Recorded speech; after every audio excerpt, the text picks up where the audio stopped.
Soon everyone will know he's been messing with his stepmother and stepsister. For a little while I've suspected my husband of cheating.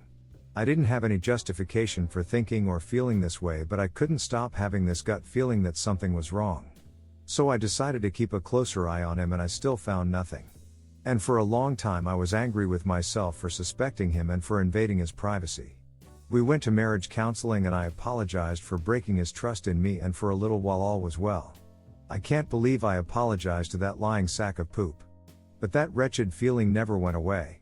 I tried so hard to get over this feeling that he was deceiving me in some way, and I just couldn't. So I decided it was time to hire a private investigator instead of playing Inspector Gadget myself. Let me tell you, this was the best thing I ever spent money on.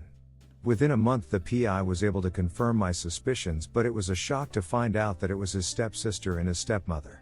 Not only that he may be the father of his stepsister's newborn baby. I could have killed him, but I kept my composure and I kept this information to myself and continued to act as normal as possible. Believe me, that was a very difficult thing to do.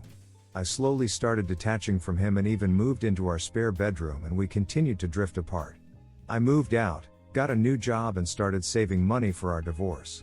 I got my life in order. Now here we are almost a year later and in the final stages of our divorce, and I've still not told anyone. I've spent the last year preparing for our divorce because I'll be damned to leave this marriage empty-handed. I wanted to handle our financial affairs first because my husband works for his father and I didn't want to leave him unemployed during our divorce process. This son of a cunt dragged out our divorce and fought me for everything, even things that were mine to begin with, but I kept my calm and I won't say a word until I get everything I deserve. That's when I'll tell his father.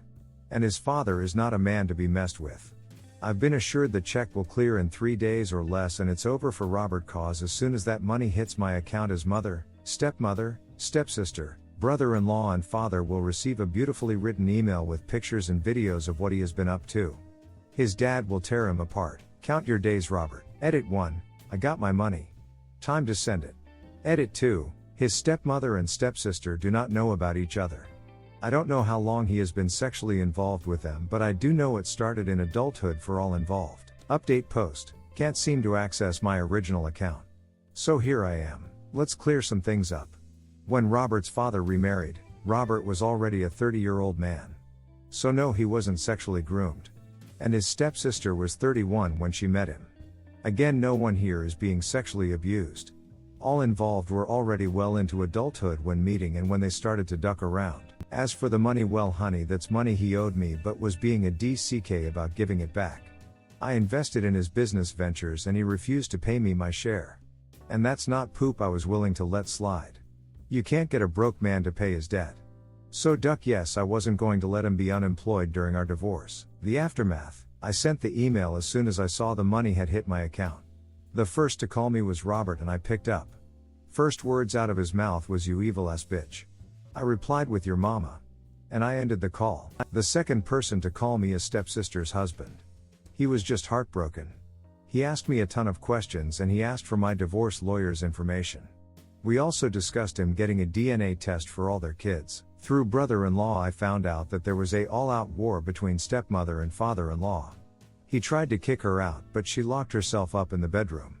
While father-in-law was throwing her poop outside, stepmother-in-law called her daughter for help. At some point stepsister and stepmother got in a fight. The fight was so bad that the neighbors called the police. In the scuffle to separate mother and daughter, they hurt one of the police officers and were arrested. They are still in jail because neither of them have anyone willing to bail them out. The following day I got a call from Robert telling me that his daddy almost ran him over. So he wanted to come stay with me because he's scared that his daddy or brother-in-law will try to beat his ass again. Robert is scared to go home. His dad and brother-in-law are pretty much camped outside of his place and have already jumped him twice. Robert is terrified. He tried to stay with his mother and she told him that he had made his bed and should now lie in it. FYI, I am not done with Robert yet. I've got more planned for him. Update 2. X-Sil is in deep doo-doo as the results for the DNA tests came back and 0 out of 3 is his. X-Bill is distraught. She doesn't even know who else could be the father? Heifer, how many men have you been betting, beside your husband and mine? Don't worry, I'll find out. Like, I knew she was a trifling old bag of bones, but I never knew she was this cold. Bill has decided to cut ties for his own sanity as he feared he might act in a way that is outside his character. Now I feel bad for those babies, but I understand why he had to leave. Did we ex Bill and I give a copy of the DNA results to everyone she knows? Yes, we did. Did I personally go out of my way to darken the steps of a church and make my testimony and hand out copies of the DNA results? I sure did. Ex-Mill and her daughter have cut ties and are silently hating each other, but they are image obsessed, so they kept things cute and silent. But a heathen like myself prefers to be cute and audible, and I haven't forgotten dear mother. So I went and gave my testimony in front her beloved peers and read out a couple of the vilest text messages she and my ex-husband exchanged. There were a lot of gasps and screaming, but I kept reading for as long as I could. I sure f***ing did. Unfortunately, I couldn't read more before I was dragged out and then attacked by ex-Mill and ex-Sil, but I handled that and they never again lunged at me or threatened me with physical violence again. Over the years, Robert has moved as shady in his legal business as his personal life, and as a law-abiding citizen I felt compelled to inform the taxman of his dealings, as well as informing his former business partners and current ones. I also did some legally ambiguous things to Robert that I don't want to put into writing, but he's no longer slinging DCK like his life depended on it. That testicular fortitude he once had is slipping away. He just doesn't have that pep in his step anymore. It's hard to remain so casual when there are a couple of men hoping to catch you and an ex-wife who still has him on Find My Beep. Robert's life is in tatters, and well, I love that. Love that for him. Story 2. My mom bragged about how she kept my dad out of my life. I grew hating him, thinking he abandoned me. Sorry for my terrible English. I 19F grew up with a single mom. Growing up, I was always told my father abandoned me. It happened when I was around 10 when I asked my mom about my dad and she told me straight he abandoned me. I cried so much that day, it's not a joke. As I grew older, I hated him even though I never met him. I thought about if he came back I would scream at him, ruin him, attack him for leaving. Last week my mom and I was at her friend's house. I went along because I'm friends with her friend's daughter. Well, fast forward, I came downstairs and heard say my name. She revealed my dad's name and said, "It's easy to keep a father out of a kid's life like what I did with Lena's me father after I found out he cheated on me." She was also talking about how pathetic he looked when he pleaded with her to stay in my life. She also added how she used his old drug addiction against him in court. So from how I understand, he was sober before I was born. I made contact with my bio dad as soon as we got home. The next morning, I got a reply. He asked for my number so we can talk. The first thing my dad said when he called was apologize. He told me it's all his fault. After talking with him for a while, I told I'd love to have a relationship with him. He lives not far from our city, a 2-hour drive. As for my mom, she is at work. I sent her a text telling her about what I heard, and I'll be cutting off contact with her for a while and probably forever. Edit. So I did not mention this, only in a comment about the house. I inherited my uncle's house after he died, and that is when mom started acting weird. She believed that the house belonged her and fought with my grandfather over, but he put his foot down and told her it's my house. Secondly, when I turned 18 and moved into the house, my mom came along. I didn't want to live with her again, but she told she'll cut off my college fund. Well, now my grandpa told me he'll pay for my college. Also, more about my mom. When my parents split up, my grandfather told her he doesn't support her decision to keep my father out of my life, but she told him then he will never see either. Also my mom acts like my house belongs to her and always told me technical it's my house and should have been given to me. Edit 2. Another thing, my father quit drugs long before he met her. I confess to this also. I was told by my grandpa not long after telling my mom she is no longer in my house that my dad loved me with all his heart when I was only a couple of months old. Apparently my dad almost made it impossible for other to hold me. Next thing is that my dad did confess to cheating. I already asked my mom to explain her side and she said was yes, he did quit drugs long before he met her. However, that's about it so far. All she wants is for me to forgive her. I did ask my dad for his side. He hasn't replied yet, but he told me he'll call me later. Final edit. I made an update. My mom bragged about how she kept my dad out of my life. I grew up thinking he abandoned me. First of all, thanks so much for the support. I'm surprised my post got so much support. I cannot thank you enough. But anyway, on to the update. So I met up with my dad at a restaurant today. He thought it would be better to talk in person. I was shocked when I saw him. He looks to be in great shape, however, I could tell he was crying. When I approached him, he pulled me into a hug and apologized a few more times for not being there and that he really wants to fix while he has a chance. We started talking and there was much more to the story than my dad just being a cheater. So here it goes. During my mom's pregnancy, she constantly put my dad down. Like she would tell him, "You should be happier with me and not some unimportant BTCH, or you're not good enough for me, I'm just with you for the sake of our child." My dad said that he thought it was just her pregnancy hormones, but then it got worse after I was born.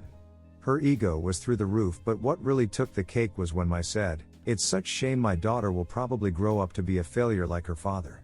I was taken aback by this. I asked my dad if that's the reason he cheated, and he said no, he should have just called off the wedding, but instead he cheated.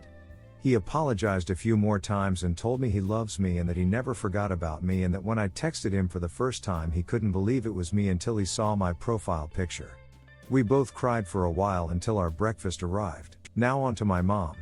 I just want to add, my mom started threatening me after I told her she is getting evicted, but at first it went from pathetic apologies to full-on threats.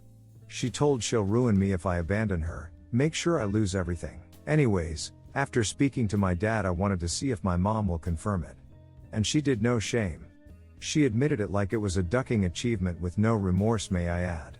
Then she went back to sweet talks and back threatening me. Someone told me I should see if I can forgive her and probably not go NC.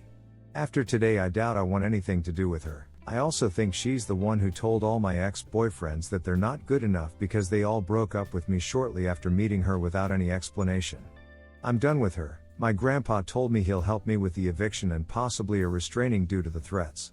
I am going to visit my dad as soon as she's out of the house. Story 3, partner went backwards with S-time. Okay, so the title probably paints a weird picture, so let me explain.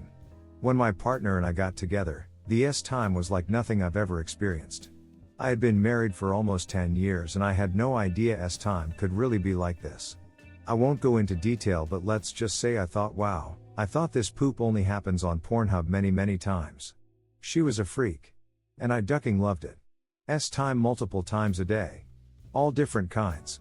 Toys, roleplays, BSM, even the dirty S-time holy grail once I'll let you imagine what that is, etc. Even hit me with the "you can have me anytime you want, anywhere you want, any way you want." By far the S-timiest thing anyone has ever said to me. Over the years and after one new child, plus we already had 2 from previous relationships, plus a period of infidelity on her part that we're recovering from, our S-time life has gone backwards. When I say backwards, I mean in every way. Not only has the frequency gone down to once maybe every 2 weeks, it's very vanilla. She barely will go down on me. Won't allow me to go down on her. Same 2 positions, lights out. That's pretty much it. Now I expect frequency to go down. There's nothing like honeymoon period S-time, and I know that doesn't last. And she gained some weight after the pregnancy, so I know she doesn't feel as S-timey as she used to. And with 3 kids in the house, it can be difficult to find alone time. But when I mention to her some of the things she used to absolutely love, she gets grossed out. Ugh, I can't believe I like that. Comments like that.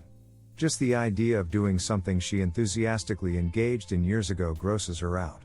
We don't even have to do anything. Just talking about it will sometimes make her gag. She expanded my own S-time boundaries light years beyond where I thought they could be.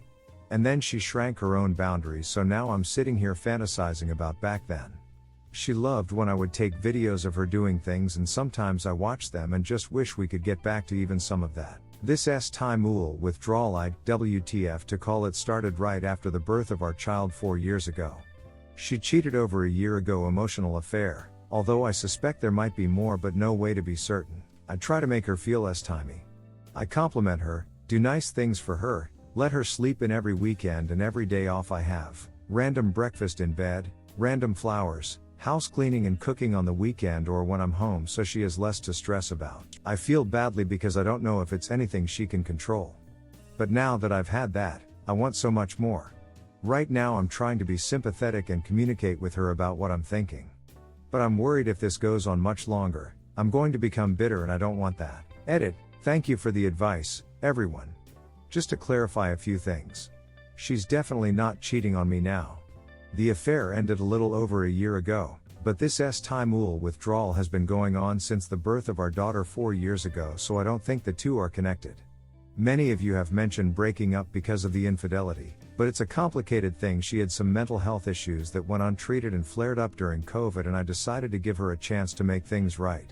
She's doing all the right things: open access to devices, blocked affair partner, open communication about where she is, genuine remorse without blame shifting, etc. I never demand S-time or S-time favors from her. I attempt to initiate, but I don't press it if she doesn't want it. I find the idea of people who use their partners for their own S-time gratification to be repulsive, and if she's not into it, I'm definitely not either. She has some pretty serious mental health issues. Anxiety, severe depression, PTSD from long-term childhood trauma plus witnessing someone being dented by police about 2 years ago, anxiety, harm OCD. But she's been really good about consistent treatment for these things and she's making progress. I've been her cheerleader the whole time. Her doctor also said she has low thyroid levels, but she's really bad at following through with medical appointments.